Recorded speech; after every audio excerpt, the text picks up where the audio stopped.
You're listening to Addiction Medicine Beyond the Abstract, the official podcast of the Journal of Addiction Medicine. If this is your first time listening, thanks for coming. Addiction Medicine Beyond the Abstract is produced for your enjoyment and is focused on the latest journal-published research and science in the field of addiction medicine.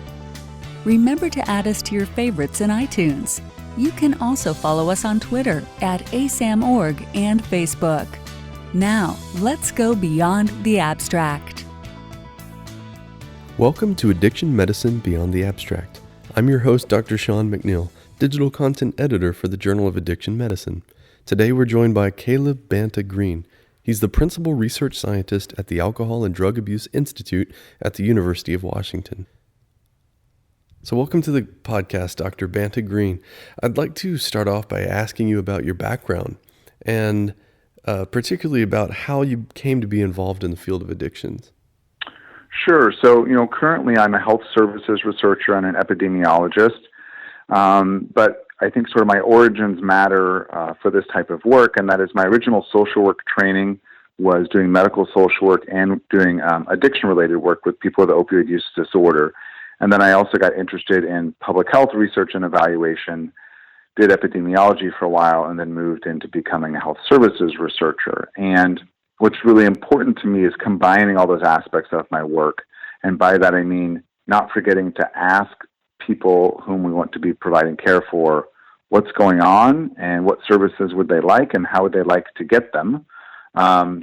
Really using that to catalyze research ideas and then going ahead and trying to build interventions that actually meet people's interests and needs rather than trying to figure out how do we force people into our current healthcare systems. Okay.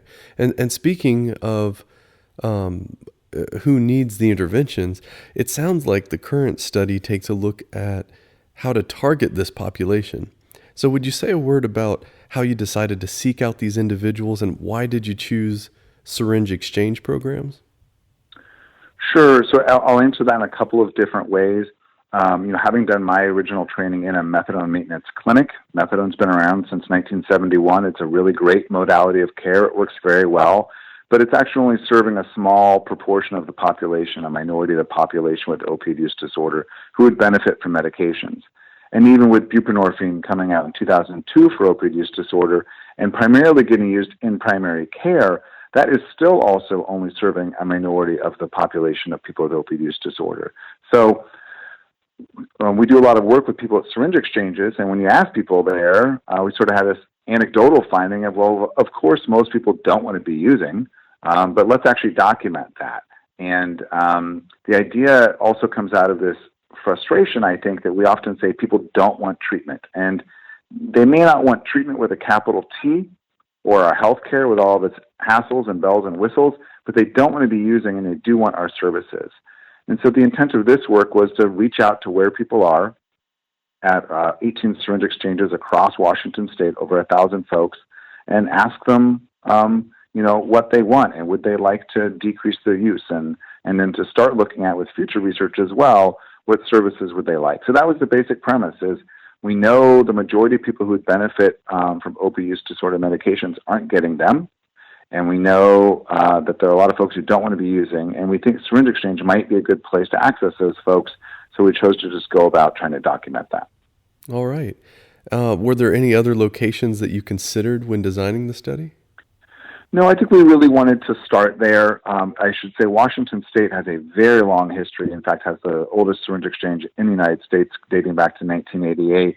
So we have about 25 operating syringe exchanges in Washington State, putting out over 17 million syringes a year. So we have a very robust network of syringe exchanges.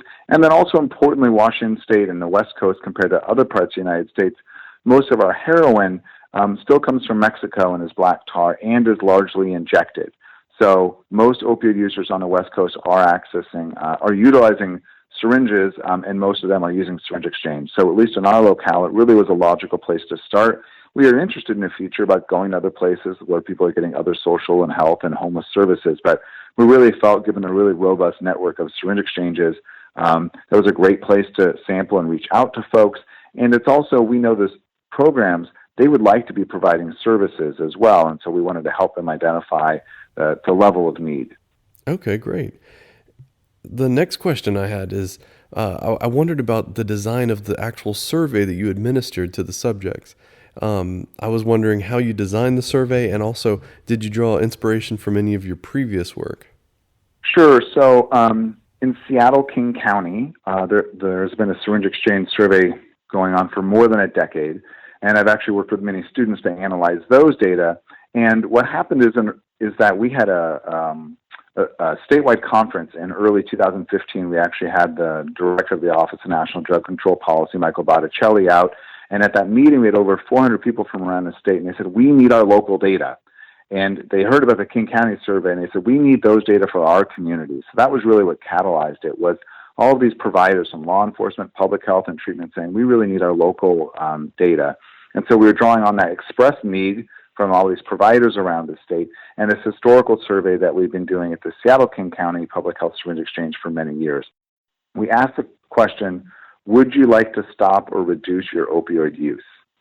We purposely did not ask people, do you want treatment?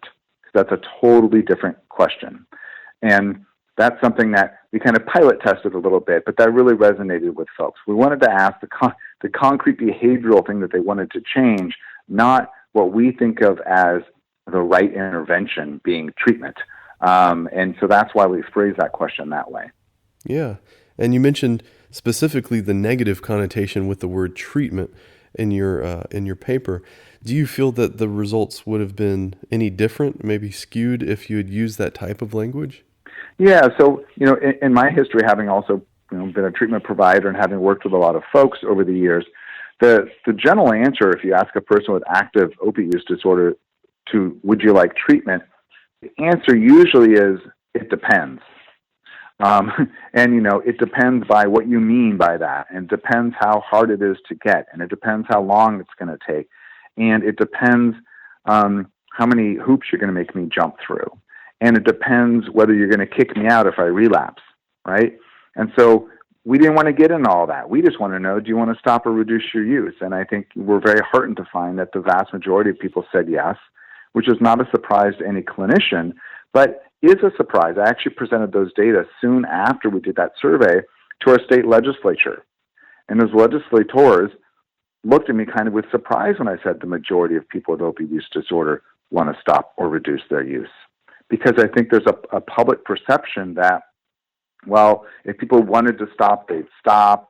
They're choosing not to get treatment, or even that they're somehow having fun or getting away with something by continuing to use. And that's just not the case, but it is, for many people, the public perception. Now, you were able to draw some very useful conclusions from the study.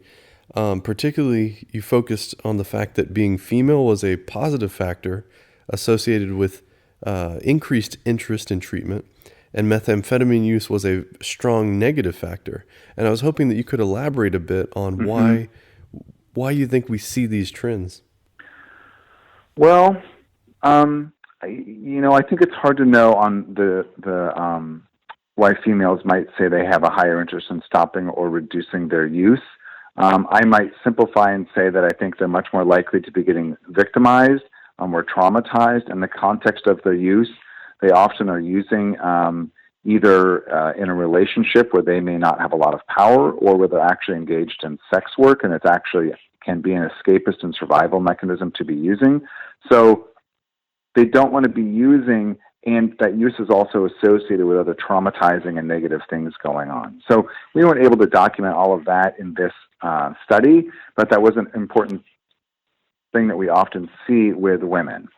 I also think the methamphetamine thing is very interesting. I actually have another student working on that right now. And what's interesting about methamphetamine is it is a very, very different drug than opioids.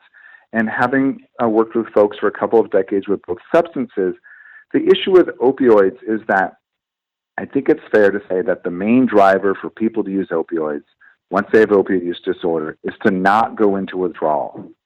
It is to avoid a negative consequence, right?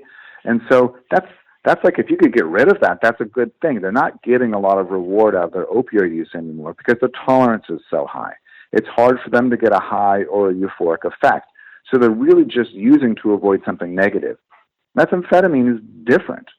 When we talk with folks, there's a lot of positive benefit that people are getting from methamphetamine. Yes, they're using it to avoid negative consequences, but they're also getting a lot of positive benefit. It may be really helping with their depression. It may be an appetite suppressant. It is an appetite suppressant. It is also a stimulant. So if you're a person who is homeless or poor, those are pretty good reasons to want to use methamphetamine, being an appetite suppressant and a stimulant. And also, it is phenomenally cheap. Okay, well, thank you. Now, I wanted to also ask you if there's anything else that came out of this study that you'd like to highlight. Yeah, I want to share one other thing that I've learned is, when I was doing my dissertation a decade ago and I was looking at methadone maintenance treatment, and I was actually looking at prescription opioid users and are they likely to do as well in methadone maintenance as heroin users? And the answer was yes. I actually reported a finding that I now regret how I said it. And what I said was, oh my goodness, just like cocaine decreases retention in methadone maintenance, methamphetamine also decreases retention in methadone maintenance. And I put that on the patient. I put that in saying those people who use methamphetamine are less likely to stay in treatment. And looking back on it now, I realized that that was a foolish way to say it. What I should have said is treatment providers who exclude or discharge people for stimulant use are less likely to retain those people. And I think that's really important here, is to separate out. We so often, including myself, as I think a fairly enlightened person, realize how much we're really still blaming people and saying they're failing treatment, as opposed to realizing people don't want to be using. We need to set up services in a way that actually allows them to engage and stay in care. That's a great point. And yeah, even though the subjects would be very unlikely to read these studies, of course, it helps the culture to evolve to a point where we're being more effective and inclusive. Yeah, and I should say we're 2 years into a pilot project to prescribe and dispense buprenorphine at syringe exchanges in Seattle area. We've been doing that for a couple of years now. We've expanded that to several other facilities locally, and we're expanding it statewide right now. So these findings aren't theoretical. They're already getting rolled out into new forms of service delivery. Well, thank you, Dr. Banta-Green, for joining us today and for filling us in on the incredible work that you're doing. Okay, well, thank you. I appreciate it. Hope you have a good weekend. This ends today's podcast. Thank you for listening to Addiction Medicine Beyond the Abstract. All of today's show links can be found in the show notes. Remember, you can preview additional abstracts at journalofaddictionmedicine.com. This program was produced by the American Society of Addiction Medicine.